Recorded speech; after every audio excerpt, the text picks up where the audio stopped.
Jesus. Jesus, sua presença está nesse lugar e nós queremos a sua presença, nós queremos que o Senhor fale conosco. Esse é o desejo do nosso coração. Eu vou pedir para você fazer algo. Se você tiver com a sua Bíblia, pega a sua Bíblia e coloca ela no seu peito, assim. Enquanto eu orar, eu peço para que você ore no seu lugar também. Espírito Santo, nós pedimos para que a sua palavra pregue nesse lugar, ó Deus. Para que o seu Espírito pregue, Pai. Nós cremos que a sua palavra, que a Bíblia, ela não apenas contém a palavra de Deus, mas que ela é completamente, Pai, a palavra de Deus, em todas as suas letras, ó Deus. E não questionamos nada do que ela diz, ó Deus. E hoje eu peço para que o seu Espírito Santo pregue nesse lugar. E leve os meus irmãos a enxergarem coisas que eles nunca enxergaram, coisas que nunca enxergamos antes na sua palavra, Deus.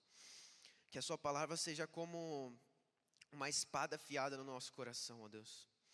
É isso que nós pedimos, é isso que nós queremos. Em nome do Senhor Jesus, é isso que nós pedimos e te agradecemos porque sabemos que o Senhor nos ouve, ó Deus. Em nome de Jesus, amém. Vocês estão felizes, gente? Hoje eu quero continuar o que o Lori começou semana passada. Ele começou em Atos 2:42 e falou um pouco sobre oração. E eu quero continuar falando com vocês sobre oração. Então, eu peço para que vocês abram comigo em Atos 2:42. Abre aí. Quem achou, fala amém. Quem não achou, fala misericórdia.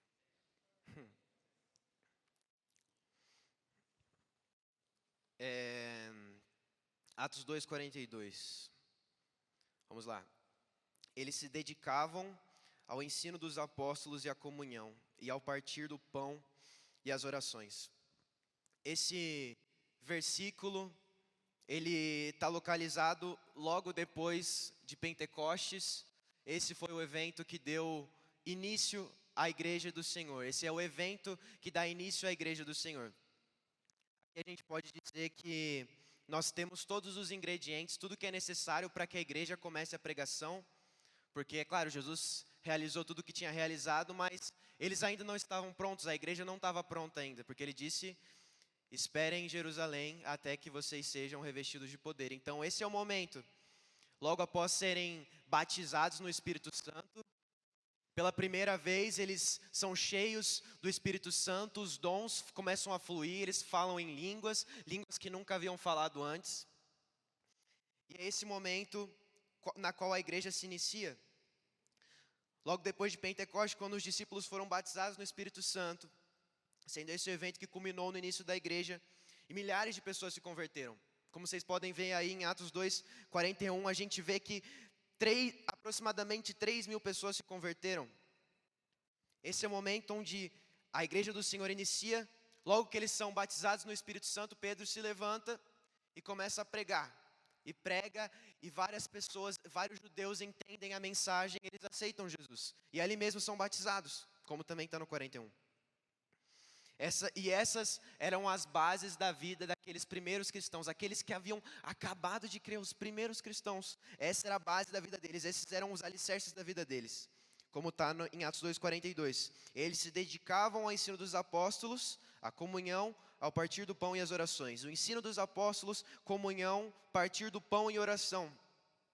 Isso era sobre o que eles se fundamentavam e sobre o que eles andavam.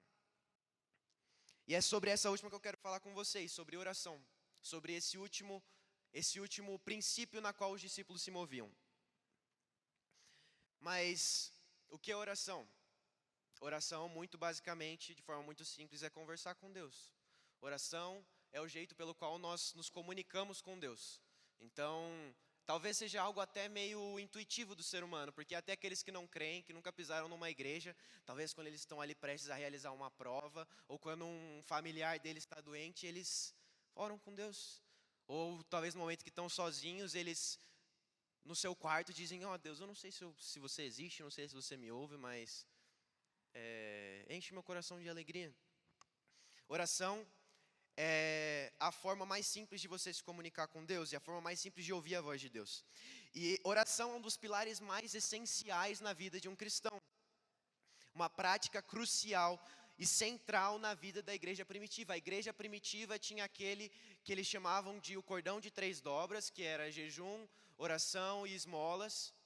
E era sobre isso que eles andavam, esses eram os princípios da vida deles. Isso porque oração é conversar com Deus. E não é difícil perceber que nós, como igreja, nesse último século, ou talvez até alguns bons anos atrás, muitos séculos atrás, temos sido muito ruins quando o assunto é oração. Temos ido muito mal quando o assunto é oração. É uma queixa comum no nosso meio. Talvez seja difícil achar alguém aqui que diga assim que minha vida de oração está perfeita, eu estou muito satisfeito com a minha vida de oração. Talvez a maioria de nós digamos isso, eu não estou satisfeito com a minha vida de oração. E a queixa mais comum que a gente ouve, a desculpa mais comum que a gente ouve, ou o motivo mais comum que a gente ouve pelo qual nossa vida de oração não está boa é: eu não tenho tempo para orar. Eu estou ocupado demais, eu tenho muito trabalho, minha faculdade está me matando, meu trabalho está me matando, a minha escola está me matando, e eu não consigo orar, eu não tenho tempo para orar. Mas no fundo a gente sabe que a gente tem tempo sim para orar, mas o que nos falta é prioridade.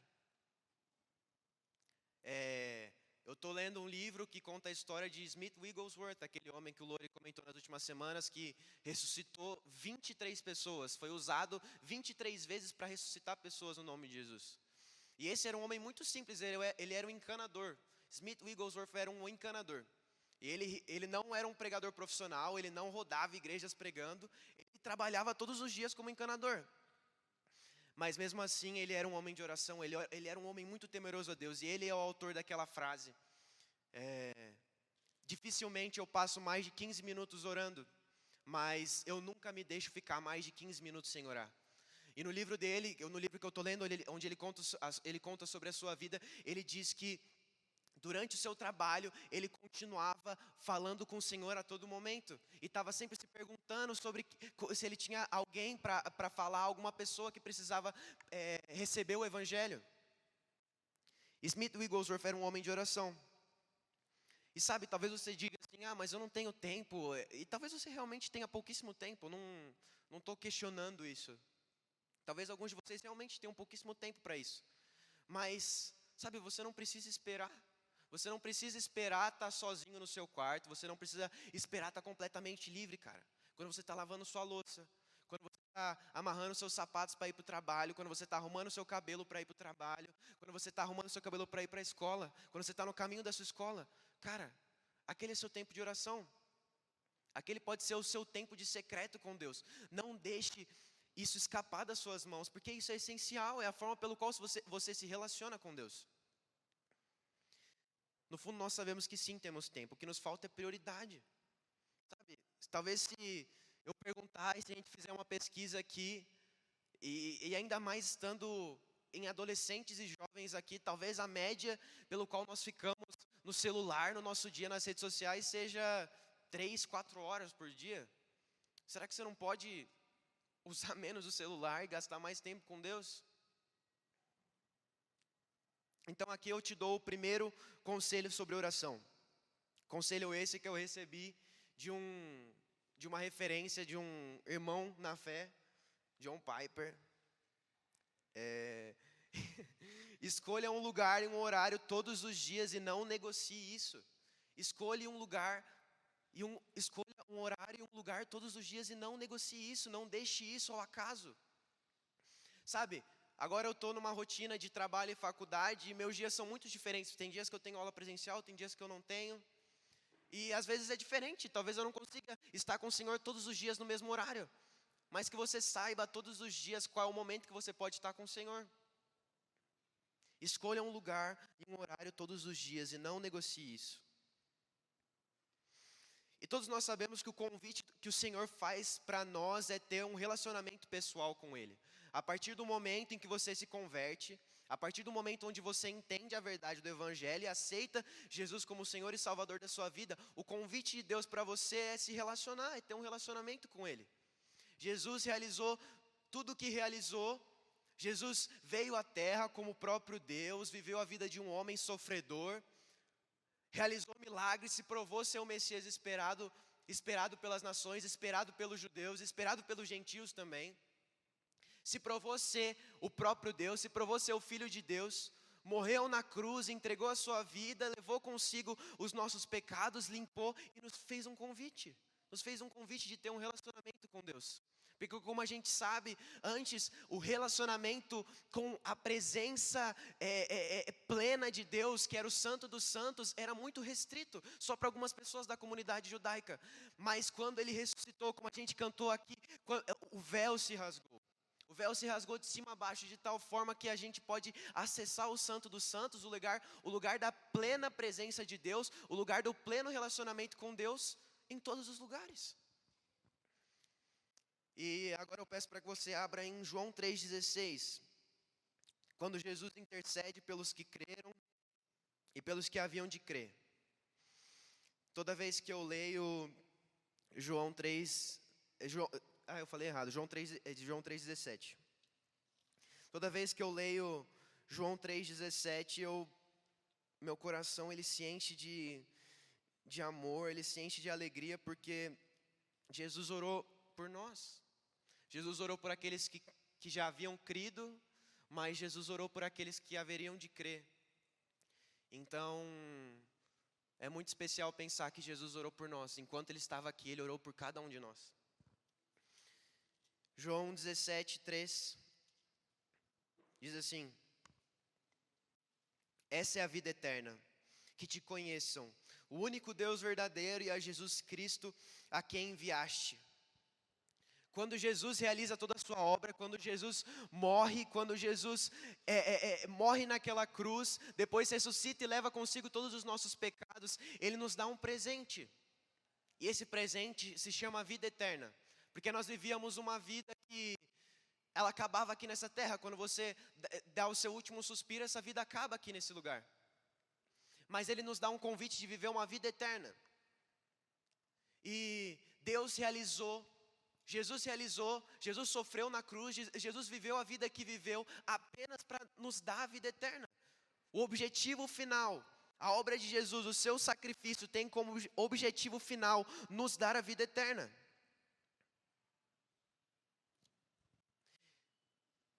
Jesus fez tudo o que fez apenas para que você pudesse chamar Deus de amigo, apenas para que você pudesse ter um relacionamento pessoal com Deus. Porque Jesus fez tudo o que fez para nos dar a vida eterna, mas o que é a vida eterna? Isso é respondido aqui em João 17:3. E a vida eterna é essa. O que é a vida eterna? Que te conheçam, o único Deus verdadeiro e a Jesus Cristo a quem enviaste. Então, o cumprimento da vida eterna, desfrutar da vida eterna é conhecer a Deus. Conhecer a Deus é a vida eterna. E Jesus não está falando sobre um conhecimento raso, porque para nós conhecer não envolve, não compreende uma ideia de grau de conhecimento. Porque você pode ter visto uma pessoa hoje aqui pela primeira vez, ter cumprimentado ela, perguntado qual o nome dela e dizer que conhece ela. E alguém perguntar, você conhece fulano? Conheço fulano, conheço. Mas Jesus não está falando sobre esse tipo de conhecimento. Porque essa palavra conhecer aqui no texto original em grego, que eu não vou falar, depois você pesquisa lá, minha pronúncia provavelmente deve ser horrível, mas essa palavra conhecer, ela não está falando só sobre um conhecimento de eu conheço tal pessoa, mas ela está falando sobre, ela era uma palavra em grego usada pela comunidade judaica, pelos judeus, para se referir também ao relacionamento sexual, para a relação sexual entre o homem e uma mulher, entre o marido e mulher. Então é sobre esse tipo de intimidade, é sobre esse tipo de relacionamento que Deus está falando. Quando Ele fala, a vida eterna é conhecer a Deus, não é sobre conhecer a Deus de ouvir falar, mas é sobre conhecer a Deus como um homem conhece a sua mulher numa relação sexual. Muito provavelmente não existe nenhum tipo de relação que você possa ter com alguém que seja mais profunda do que conhecer alguém no ato sexual. E é por isso que nós esperamos até que nós nos casemos e passemos o resto da nossa vida com alguém para conhecer uma pessoa nesse nível. É sobre isso que Deus está falando. O conhecimento de Deus não é sobre conhecer alguém de longe, um Deus de longe, mas é sobre conhecer um Deus de perto. E por que eu estou falando isso? Por que numa pregação sobre oração, eu estou falando sobre vida eterna e o conhecimento de Deus? Porque qual que é a forma pela qual a gente se conhece com Deus? Através da oração, meu amigo. Se você não conhece alguém e você quer conhecer alguém, o que você precisa fazer para conhecer essa pessoa? Você não fica de longe, você não cumprimenta ela. Conhecer de verdade, igual Jesus está falando. Se tornar uma pessoa que se relaciona com intimidade. A gente precisa conversar, a gente precisa gastar tempo com essa pessoa. Então, quando Jesus te dá a vida eterna, quando Jesus fez tudo o que fez para te dar a vida eterna é essa que é o conhecimento de Deus.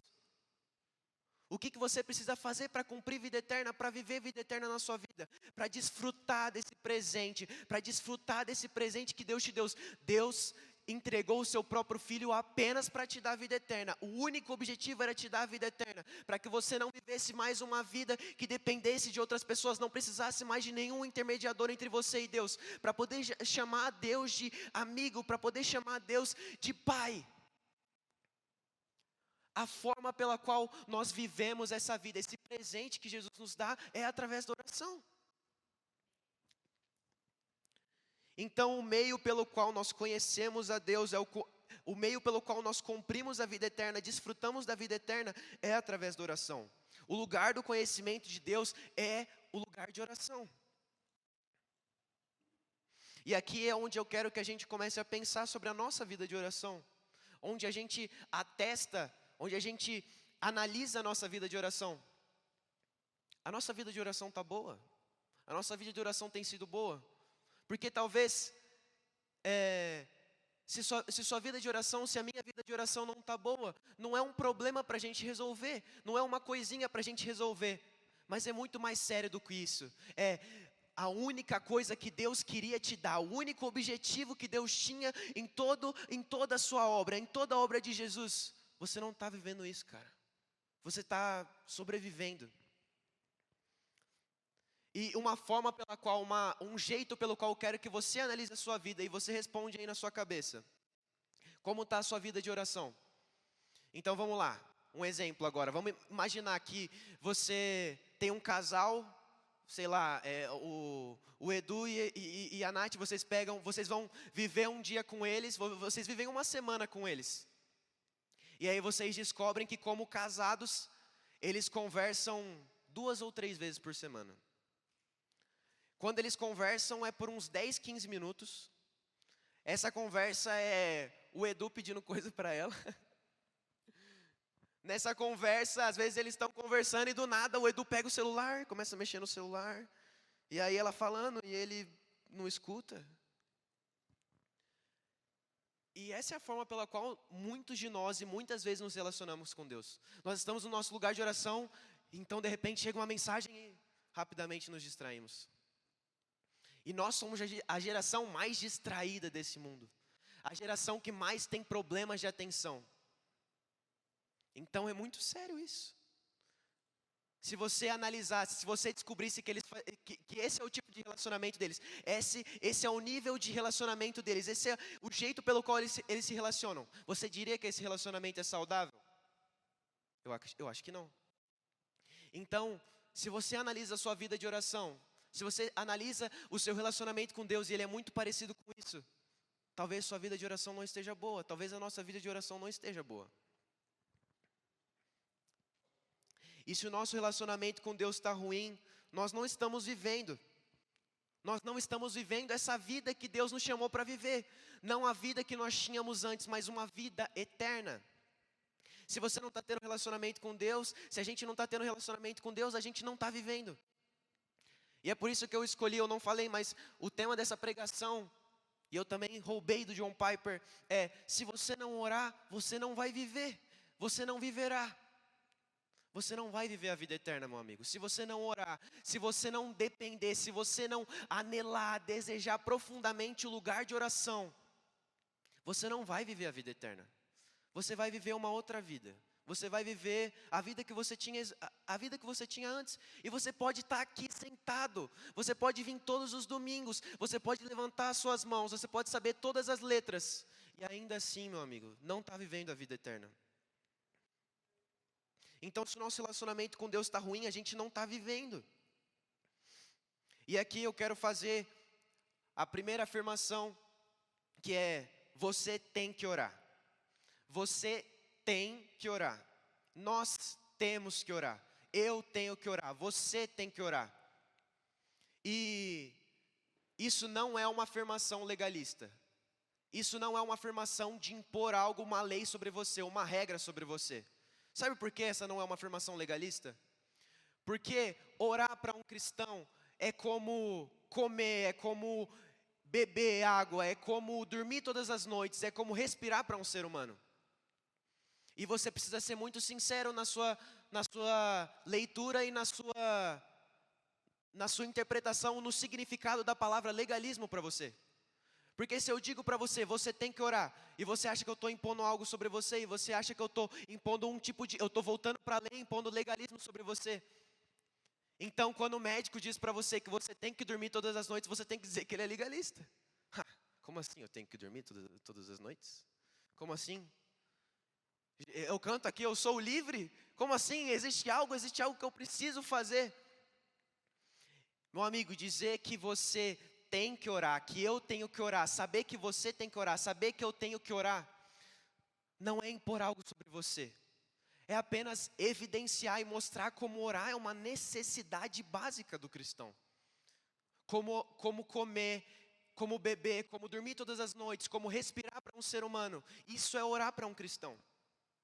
Mas mesmo assim, muitos de nós, sabendo disso, estamos tentando viver sem respirar.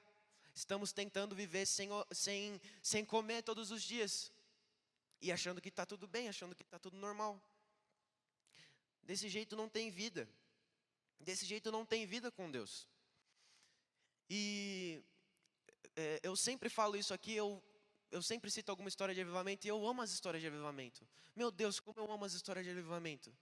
E eu oro assim todos os dias, e eu desejo, e eu sei que até a minha velhice eu vou desejar que a gente viva de verdade um avivamento. Avivamento é quando Deus varre um país, varre uma cidade, varre um povo inteiro, quando Ele revela de forma muito especial a sua presença, de forma muito especial a sua glória. E a gente viu isso na semana de avivamento. Avivamentos são diferentes uns dos outros. Eles não sempre são iguais. Mas existe uma coisa que nunca muda. Existe uma coisa que é sempre igual. Quando Deus transforma um país, transforma uma cidade, transforma uma geração de forma muito especial. Uma coisa sempre é comum.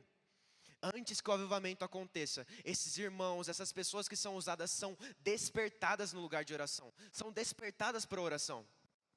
No avivamento de Gales, antes que o avivamento acontecesse e Deus fizesse com que mais de 100 mil pessoas se convertessem em menos de 2 anos naquele país, antes que tudo isso acontecesse e aqueles jovens começassem a ser usados, antes que isso acontecesse, aqueles jovens e adolescentes foram ativados, foram acordados para o lugar de oração.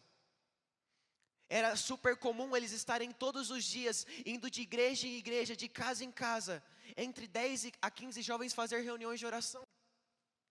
Eles haviam descobrido o tesouro da oração. Se a gente olha para outros avivamentos, avivamento da Rua Azusa, a mesma coisa. Aquele homem, William Seymour, ele foi despertado para oração. E ele ia para aquele depósito, o estábulo, não lembro agora. Ele ia sobre aquele lugar que não tinha nada para ver naquele lugar, não tinha nada que chamasse a atenção das pessoas. E ele se ajoelhava e começava a orar. Então, de repente, algumas pessoas começaram a ir.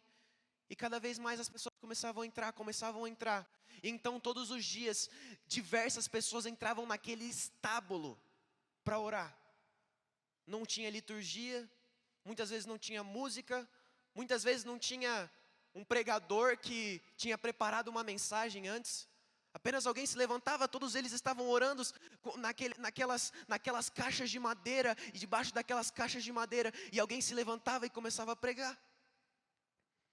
John Knox, um outro grande homem de Deus, transformou a Escócia através da sua oração, porque sobre aquele país, o governo ele impôs o catolicismo para aquelas pessoas. Então ele foi exilado como um protestante, como alguém que estava propondo a reforma para aquele povo. Mas ele estava tão alicerçado e tão preocupado com o lugar de oração. Tem histórias que contam que John Knox, ele ficava dias dentro do seu quarto orando. E aí chegava a esposa dele e falava assim: John, vamos, levanta, vamos comer alguma coisa, vamos beber água, vamos fazer alguma coisa. E aí ele dizia assim: como eu posso comer, como eu posso beber, quando o meu povo está indo para o inferno. E rapidamente, apenas com as orações daquele homem, e orações de muitas outras pessoas, 2 anos depois, mais da metade da Escócia era protestante mais uma vez, estava salva mais uma vez. Então, quando a gente for ativado no lugar de oração, quando a gente entender a seriedade, a necessidade, o quanto precisamos do lugar de oração, precisamos orar, Deus vai fazer algo poderoso no nosso meio. E eu não sei vocês, mas eu quero muito isso. Eu quero muito viver isso de verdade. E, sabe, talvez a sua vida de oração não esteja boa. E quando o Lori me chamou para pregar aqui, o Lori me chamou no fim de semana passado, ele falou que eu ia falar sobre oração. E sério, durante essa semana teve alguns momentos, eu até falei para a Letícia, eu falei assim: eu acho que eu vou falar para o Lori chamar outra pessoa. Eu acho que eu vou falar para o Lori pregar ele mesmo. Porque, sério, eu não sou um exemplo. Sério, eu não sou um exemplo. Eu também não estou satisfeito com a minha vida de oração.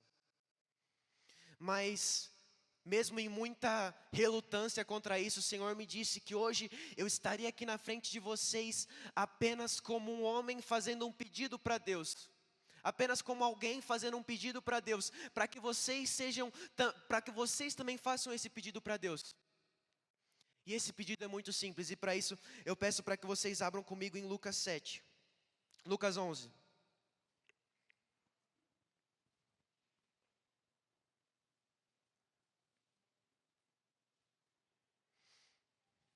Amém. Lucas 11, 1. Vamos lá. Certo dia, Jesus estava orando em determinado lugar. Tendo terminado, um dos seus discípulos lhe disse: Senhor, ensina-nos a orar, como João ensinou os discípulos dele. Hoje a única coisa que o Senhor quer,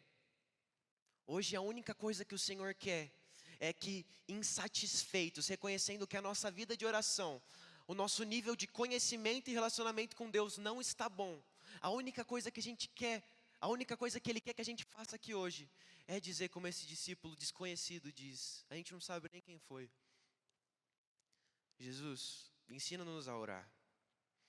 Nos ensina a orar, Jesus. E se a gente olhar de forma mais cuidadosa e tentando pensar no contexto e contextualizar esse pedido, a gente percebe que é muito sério esse pedido. Não é qualquer tipo de pedido. Porque se a gente pensar um pouco no contexto desse pedido, esse discípulo, ele já tinha visto Jesus ressuscitar os mortos, ele já tinha visto Jesus andar sobre as águas, ele já tinha visto Jesus multiplicar alguns pãezinhos e peixinhos de tal forma que fez alimentar uma multidão, já tinha visto Jesus expulsar diversos endemoniados, expulsar diversos demônios de pessoas que estavam endemoniadas. Vendo Jesus realizar todos esses atos milagrosos, o que ele pede para Jesus é: Jesus, nos ensina a orar. Por que ele não pediu para Jesus ensinar ele a andar sobre as águas? Por que ele não pediu para Jesus ensinar ele a multiplicar o pão e multiplicar o peixe? Por que ele não pediu para Jesus ensinar ele a expulsar os demônios? Por que ele não disse assim: Jesus, me ensina a falar como o Senhor fala? Porque quando você fala, uma multidão se reúne, as pessoas são contagiadas, as pessoas estão extasiadas pelo que o Senhor fala, pelas suas palavras. Ele podia ter pedido qualquer uma dessas coisas, mas ele pediu para Jesus ensinar ele a orar. E eu acredito que o porquê disso é que quando você tem a oportunidade de aprender alguma coisa com alguém, você sempre olha para aquilo que aquela pessoa faz de melhor. Se você fosse conversar com o Rigonati e fosse poder aprender alguma coisa com ele, o que você queria perguntar para ele, aprender com ele? Rigonati, como você toca a bateria? Me ensina a tocar a bateria? Não? Se você fosse perguntar pro Anésio alguma coisa, talvez você perguntaria: Anésio, como eu posso pregar bem? Se você fosse perguntar alguma coisa para alguma pessoa, se você fosse perguntar alguma coisa para a Júlia, talvez você perguntaria: Júlia, como eu posso cantar? Então a gente consegue entender nesse texto que mesmo Jesus ressuscitando os mortos, mesmo Jesus multiplicando o pão, mesmo Jesus sendo um exímio pregador, mesmo Jesus sendo aquele que expulsava demônios, mesmo sendo aquele que tinha uma autoridade espiritual impressionante, a coisa que mais impressionava os discípulos era: Jesus sabia orar. Jesus sabia orar. E talvez você esteja curioso para o que Jesus respondeu para esse discípulo. Então, vamos para o versículo 2. Ele lhes disse: quando vocês orarem, digam: Pai, santificado seja o teu nome. Venha o teu reino. Dá-nos cada dia o nosso pão cotidiano. Perdoa-nos os nossos pecados, pois também perdoamos a todos que nos devem. E não nos deixe cair em tentação. Como você percebeu, e você provavelmente sabe, essa é a oração do Pai Nosso. Ou oração do Senhor, talvez. E eu quero que a gente analise, porque existe um tesouro nessa oração. E para isso, para a gente poder analisar ela de uma forma melhor, a gente vai para Mateus 6,9 agora. Porque em Lucas, Jesus ensina o Pai Nosso para esse discípulo que pede para que ele nos ensine a orar, mas em Mateus 6, ele ensina a oração do Pai Nosso durante o Sermão do Monte. E aqui ele está um pouco mais estendido. E esse é um modelo perfeito de oração que Jesus nos ensinou.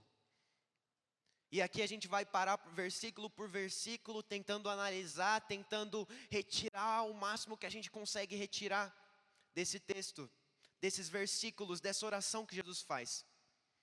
Mas antes, vamos falar sobre o que a oração do Pai Nosso não é. E ele fala isso mesmo. Isso, na verdade, está desde o versículo 5. Mateus 6, versículo 5. E quando vocês orarem, não sejam como os hipócritas. Eles gostam de ficar orando em pé nas sinagogas e nas esquinas, a fim de serem vistos um pelos outros. Eu lhes asseguro que eles já receberam a sua plena recompensa. Aqui Jesus está acusando um tipo de religiosidade no lugar de oração. Todos aqueles que não tinham vida com Deus, mas que amavam serem vistos orando na frente de todo mundo. E aqui eu acredito que tem muito a ver com o que muitos de nós fazemos, não é sobre aqueles fariseus. Mas será que esse não tem sido o nosso tipo de oração, o momento em que nós oramos? Passamos a semana inteira sem falar com Deus, passamos a semana inteira sem ir para o lugar de oração, e quando estamos na frente dos nossos amigos, quando estamos na igreja, levantamos as nossas mãos, nos prostramos, porque talvez existe uma raiz de religiosidade, de hipocrisia no nosso coração, porque ele diz que esses são os hipócritas, mas que a gente não seja como esses hipócritas, que gostam de ser vistos enquanto oram. Versículo 6, mas quando você orar, vá para o seu quarto, feche a porta e ore ao seu pai, que está no secreto. Então seu pai, que vê no secreto, o recompensará. Nossa geração, ela perde muito tempo quando o que ela mais busca ferozmente, o que ela mais quer ferozmente é um microfone. Quando o que ela mais quer ferozmente é uma oportunidade de pregar. O que ela mais quer ferozmente é ser usado por Deus e estar num palco cheio de pessoas ouvindo e uma multidão ouvindo. É isso que muitas vezes nós buscamos com mais ferocidade. Oh, Deus, usa a minha vida, Deus. E a nossa geração, ela está perdendo tempo quando o que buscamos mais ferozmente é uma posição ministerial relevante, uma oportunidade de pregar, uma oportunidade de ministrar, uma oportunidade de tocar, muitas pessoas nos ouvindo. Nossa geração perde tempo quando o lugar que ela quer ser grande é num palco. Quando ela não aprendeu, quando ela ainda não buscou ser grande no seu quarto. Porque ele diz aqui: mas quando vocês orarem, vá para o seu quarto, feche a porta e ore ao seu pai que está no secreto, então seu pai que vê no secreto recompensará. O lugar que o Senhor mais deseja que sejamos usados, que sejamos encontrados é no nosso quarto. O que nós precisamos, o que eu preciso, o que você precisa, não é de uma oportunidade de pregar, não é de um sucesso ministerial, não é ser usado num grande palco, mas é simplesmente fechar a porta do seu quarto, fechar a porta do nosso quarto e falar com Deus. Tem uma frase, que se eu não me engano é do Leonard Ravenhill, que ele diz: o avivamento começa com alguém no seu quarto, a sua porta fechada, enquanto fala com Deus. Se a gente realmente quer ser usado por Deus, não pensa demais sobre isso aqui, não pensa demais sobre o sucesso ministerial, não se preocupa demais com isso, se preocupa com o seu quarto, meu amigo. Se preocupa com a porta do seu quarto fechada, com seus joelhos rendidos, com sua luz apagada e gastando tempo com Deus, Sabe, porque como eu disse antes, a vida eterna, tudo que Jesus fez foi para te dar a vida eterna. O objetivo final da obra de Jesus é te dar a vida eterna, é conhecer a Deus. Então, vamos gastar mais tempo nesse lugar, vamos se preocupar mais com quanto tempo estamos gastando com Ele. E não o quão bem estamos tocando, o quão bem estamos cantando, o quão bem estamos performando na adoração, quantos dias estamos na igreja. Sabe, porque essas coisas, se não está vindo, eu não estou falando que nada disso é errado, porque eu me preocupo com essas coisas. Porque nós temos sim que se preocupar com essas coisas. Mas se antes a gente não está se preocupando com o nosso quarto, se antes a gente não está se preocupando com o nosso relacionamento pessoal com Deus, dia a dia, vida na vida com Deus, se a gente não está se preocupando com isso primeiro, se preocupando mais com isso do que com as outras coisas, isso é hipocrisia. Então, quando começarmos a sermos intencionais com Deus nas nossas orações, no secreto, tudo vai mudar. E eu estou falando sobre joelhos rendidos, sabe, quando você vai para o seu quarto para orar, talvez você até tente fazer isso, como muitas vezes nós tentamos fazer isso, mas a gente entra no nosso quarto, começa a orar e aí a gente dorme. Aí a gente está lá orando, a gente está falando com Deus e aí daqui a pouco a gente cai no sono. E não tem nada de errado com isso. Na verdade, é maravilhoso que isso aconteça. De verdade, eu acho que não tem sensação melhor quando você está orando com Deus e aí você dorme, e aí você acorda no dia seguinte e fala: oh, eu dormi orando, que legal. Mas vamos se preocupar com isso. E aqui algumas dicas para você. Sabe, quando você estiver no seu quarto, não ora deitado na sua cama, porque vai ser muito mais fácil de você dormir. Quando você for falar com Deus no seu quarto, se ajoelha. Sabe, eu tenho pensado sobre os nossos hábitos litúrgicos, a liturgia do dia a dia. De verdade, talvez não tenha nada de muito especial sobre estar ajoelhado, ao invés de estar de pé, ao invés de estar deitado na sua cama.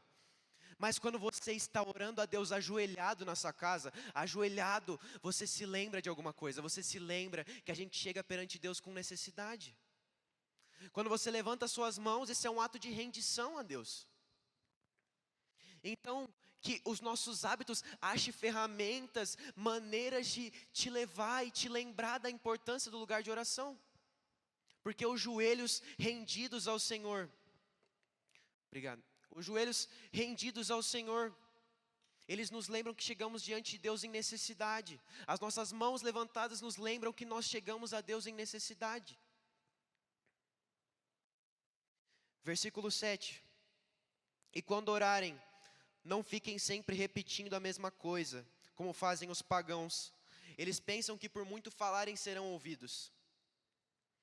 E aqui Jesus, antes de ensinar o Pai Nosso, já nos alertou sobre o que não fazer com Ele.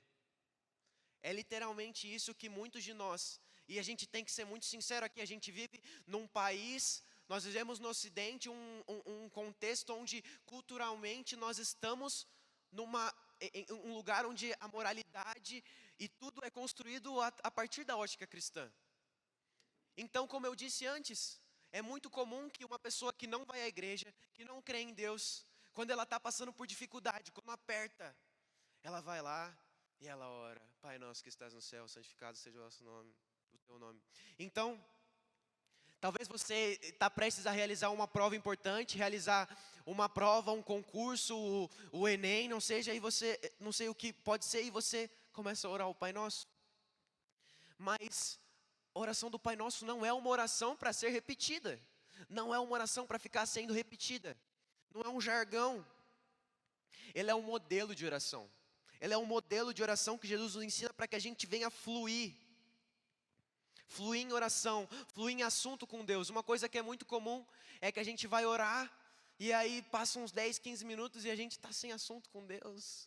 Deus, Senhor Deus, nosso Pai, muito obrigado, Senhor Deus, nosso Pai, por esse dia, Senhor Deus, nosso Pai, porque o Senhor é muito bom, Senhor Deus, nosso Pai. E Senhor Deus, nosso Pai, abençoa esse dia, Senhor Deus, nosso Pai. E Jesus aqui está nos dando uma base, está nos dando um modelo de oração, para que a gente flua em oração.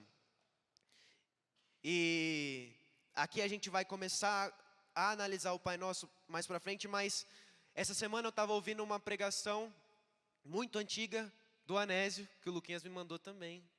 E aí, ó, eu vou mandar depois dessa pregação no grupo da galera, o áudio dessa pregação, e que vocês escutem, porque aqui, com certeza o Anésio vai dissertar muito bem, vai discorrer muito bem, analisar cada ponto do Pai Nosso. E exatamente, vai nos ensinar a usar esse modelo para fluir em oração, e não para ficar repetindo ele, não para ser algo que a gente decora. E quando a gente está com o nosso time de futebol lá antes da partida, falar: Pai Nosso que está no céu. Mas que seja um modelo e de verdade. Será que Jesus só ensinou o Pai Nosso? Esse discípulo que chegou assim para ele e disse: oh Deus, nos ensina a orar. Ele ensinou essa oração só para a gente ficar repetindo ela? Não, meu amigo, ele te dá um tesouro. Versículo 8. Não sejam iguais a eles, porque o seu Pai sabe do que vocês precisam, antes mesmo de o pedirem. E agora vamos lá. Versículo 9. Vocês orem assim: Pai nosso que estás no céu, santificado seja o teu nome. Então, a primeira coisa que a gente pode perceber aqui, que a gente pode atentar e analisar, é que ele chama Deus de Pai. E para aquelas pessoas na comunidade judaica, quase sempre, na maioria das vezes, eles chamavam Deus de Senhor. E é verdade, Deus é Senhor. Mas aqui ele nos lembra de que Deus é nosso Pai. Quando você entrar no seu lugar de oração, se lembra que você não está só falando com um Deus distante, mas você está falando com seu Pai. Pai esse que habita nos céus, que está nos céus. E também nos lembra dessa outra face, de um Deus grande, de um Deus que fez os céus, fez a terra, fez o mundo em que vivemos. Mas esse Deus que fez todo o universo lindo e maravilhoso que nós vemos, Ele é o nosso Pai. E então a gente vai para um lugar de intimidade com Deus, a gente se adentra com ousadia perante a Deus. Esse Deus, Pai nosso que estás nos céus, então nos lembra também que esse Pai maravilhoso que nos ama, esse Paizinho querido que está conosco. Pai, e hoje, olha que legal, nós estamos no Dia dos Pais. Sabe, um pai ama que seu filho chegue e gaste tempo com ele. Vocês que, temos alguns pais aqui, não é o que vocês mais gostam. Não é uma coisa que vocês amam quando o filho de vocês chega e vem ter relacionamento com vocês, e vem falar com vocês. É exatamente isso que Deus quer. Que a gente chegue com amor, com desejo de nos relacionar com Ele. Pai nosso que estás no céu, santificado seja o teu nome.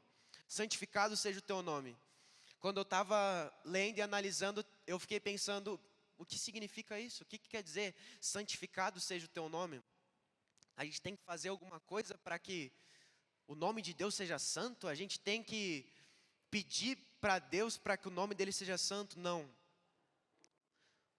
Deus já é santo e o nome dele já é santo, mas quando ele está falando sobre santificado seja o teu nome, ele está falando sobre colocar o nome de Deus e colocar Deus num lugar especial. Está falando sobre separar Deus de todos os outros nomes. Então que você ore, santificado seja o seu nome na minha vida. Que você ore assim, Deus, o seu nome está muito mais acima, a sua presença está muito mais acima do que todas as outras coisas na minha vida. Isso separa Deus de todas as outras coisas na nossa vida. Ó Deus, você está acima do meu trabalho, você está acima do meu namoro, você está acima das minhas amizades, dos meus desejos, dos meus sonhos. Santificado seja o teu nome, separa Deus de todas as outras coisas. Versículo 10, venha o teu reino, seja feita a tua vontade, assim na terra como no céu. E aqui eu acredito que vem uma parte muito importante sobre a oração do Pai Nosso, que é declarar o reino de Deus, declarar o governo de Deus sobre a nossa vida, sobre todas as áreas da nossa vida. Então quando você estiver orando, que você diga, venha o teu reino. Seja feita a tua vontade. Deus, seja feita a sua vontade sobre o meu trabalho. Venha o teu reino sobre o meu trabalho. Venha o teu reino sobre a minha vida. Vem governar sobre a minha vida. Vem governar sobre a minha escola. Seja feita a sua vontade assim na terra como no céu. Seja feita a sua vontade. Talvez, muitas vezes quando a gente pensa nessa parte da seja feita a tua vontade, a gente pensa que é deixa na mão de Deus, Deus, seja feita a sua vontade. Ó Deus, deixei nas suas mãos. Mas não, Deus está falando sobre intercessão. Jesus estava falando sobre intercessão, no seja feita a sua vontade. Venha o teu reino sobre a terra e seja feita a sua vontade nela. Então, quando você ora, seja feita a sua vontade sobre a terra, não é um deixa com Deus, não é Deus, ó, seja feita a sua vontade na terra. Se você quiser salvar ela, se você quiser curar, se você quiser vir, você vem. Se você não quiser, tudo bem. Não. Quando você ora, seja feita a sua vontade, venha o teu reino sobre a minha escola.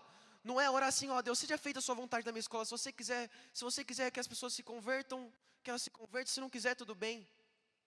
Meu amigo, sinceramente, qual você acha que é a vontade de Deus para a vida daqueles seus amigos que ainda não se converteram? Que eles se convertam. Então que você diga assim, Jesus, que seja feita a sua vontade sobre aquele meu amigo da escola que ainda não se converteu e que ele se converta, Deus. Coloca pessoas no caminho dele, coloca as pessoas no caminho dele, Jesus. Que ele se converta, que ele tenha encontros contigo, que o Senhor fale com ele através de sonhos, que o Senhor fale com ele através de visões. Seja feita a sua vontade. Jesus está falando sobre intercessão. Então não é, deixa na mão de Deus. Ó Deus, seja feita a sua vontade aí, não. Deus, seja feita a sua vontade sobre a minha família, meus parentes que ainda não conhecem a Ti, que eles conheçam a Ti, que eles conheçam, que eles Te amem, que eles venham ter relacionamento contigo. Versículo 11, dá-nos hoje o pão de cada dia. Aqui, a gente está falando sobre petição, sobre pedir coisas a Deus. Então, talvez esse é o momento, esse é o lugar onde nós começamos as nossas orações a maioria das vezes. Não tem nenhum problema com isso. Mas muitas vezes nós chegamos nesse lugar, ó Deus, as coisas estão, eu estou sem trabalho, eu estou sem emprego, eu preciso trocar de emprego. Deus, me ajuda, me dá um novo emprego. Deus, eu estou passando necessidade. E a gente tem que pedir isso. Mas antes a gente passa por todos esses lugares. Mas falando sobre a petição a Deus, sobre dar-nos o pão de cada dia. Ele nos lembra que estamos em necessidade, estamos completamente dependentes de Deus. Então dá-nos o pão de cada dia. Lembra aqueles que não têm pão, que é Deus quem dá o pão. Mas lembra aqueles que acreditam que tem pão, que acreditam que está tudo bem, que estão com emprego, que está tudo bem na família. Ele os lembra que isso tudo vem de Deus. Sabe por quê? O dar-nos pão de cada dia é uma oração muito mais daqueles que estão em necessidade. Porque aqueles que não estão em necessidade, eles acreditam que já tem tudo. Agora eu tenho um trabalho, eu já me dediquei, eu já trabalhei, eu já estudei, agora eu tenho, não preciso mais pedir para Deus.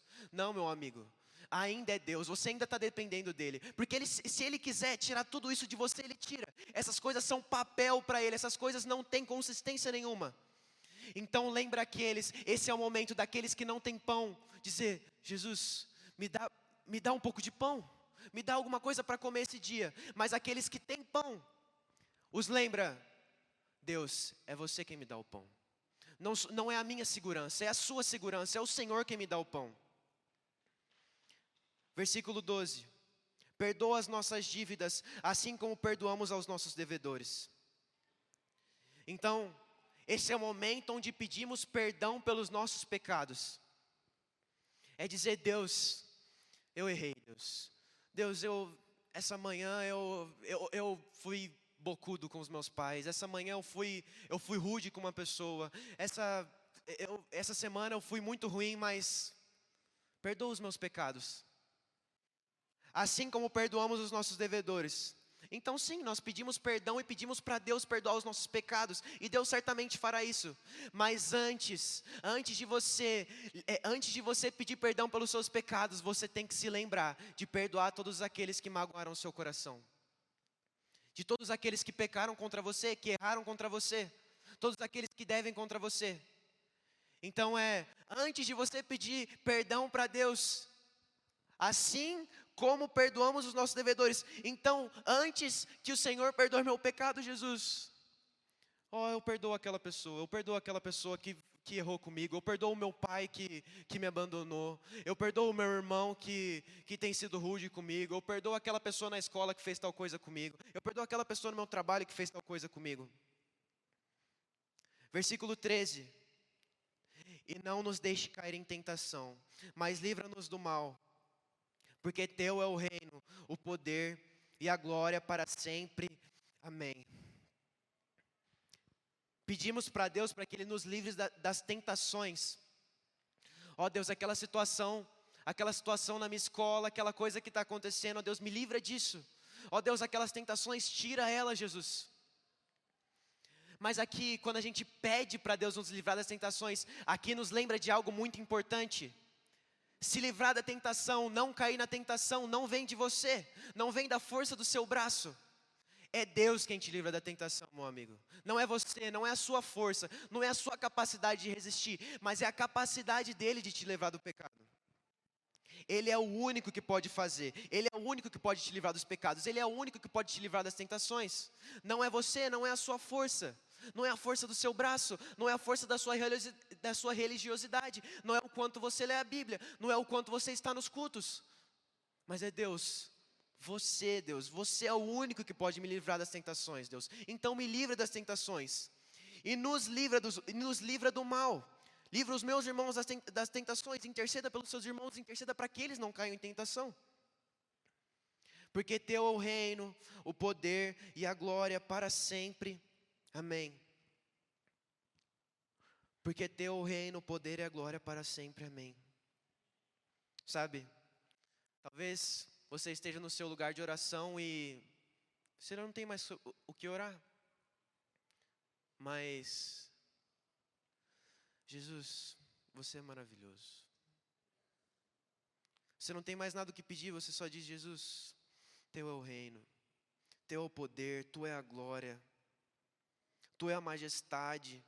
O Senhor é o que fez os céus e a terra. O Senhor é o que detém em suas mãos a terra. Tudo que existe, tudo que acontece, vem da tua vontade, ó Deus. Então é sobre entrar num lugar de exaltação, é sobre entrar num lugar de adoração. Tu é a glória, Deus. Todas as coisas vêm de ti, todas as coisas vão para ti. Então, não se preocupe, meu amigo. sobre se você vai ter muita coisa para pedir, talvez seja tudo bem, talvez você não saiba o que pedir, o que falar. Então, diz assim: Jesus, Teu é o reino, Tu é a glória, Teu é o poder, Tu é a majestade. Sabe, é isso que Deus quer. Então, o Pai Nosso não é uma oração para a gente ficar repetindo. Não é uma oração para você decorar ela, meu amigo, e ficar repetindo ela, porque isso é pura religiosidade. O Pai Nosso é um modelo de oração. E sabe, uma dica para você, que você tenha o seu tempo com Deus, você lê a palavra e você ora. Leia e ora, leia e ore, leia e ore, leia e ore. Ore o que você leu, ore o que você leu. Sabe, tem algumas pessoas que eu amo elas, eu desejo um dia ser como essas pessoas, assim. Sabe, tem algumas pessoas que durante o momento de adoração, elas estão com a Bíblia assim na mão, e adorando a Deus assim, e aí elas começam a abrir a Bíblia e ler a Bíblia durante o momento de adoração. Sabe, leia e ore, leia e ore, leia e ore, leia e ore, leia e ore. Esse é um modelo, meu amigo, esse é um modelo de oração. Sabe, se a gente entender o tesouro de Deus no lugar de oração, eu acredito que Deus pode avivar a nossa geração. Porque as coisas não estão bem. Seus amigos na escola estão precisando. As pessoas estão indo para o inferno, meu amigo. Será que você pode interceder por elas? As pessoas estão precisando de cura. As pessoas estão precisando de Deus. Será que você pode dobrar os seus joelhos no seu quarto? Sabe, essa segunda-feira a gente estava na reunião de oração. E eu comecei a pensar sobre a vida desses irmãos da reunião de oração. Sabe, eles estão há tantos anos, toda segunda-feira, orando por vocês. Eles estão orando por vocês. Talvez alguns que eles nem conhecem. Sabe, orar para um cristão é como comer e beber para um ser humano. Será que a gente pode sair daqui, parar de tentar viver sem comer e sem beber? Vamos gastar tempo com isso. Amém? E agora, eu quero que a gente tenha um tempo de oração, então feche seus olhos. Feche seus olhos. Se você quiser, eu te convido a fazer isso, mas se você não quiser, tudo bem. Eu te convido a ajoelhar no seu lugar, ajoelhar na sua cadeira,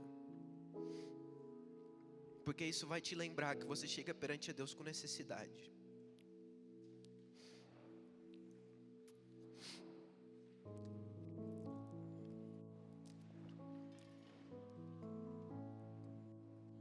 Oh, Jesus.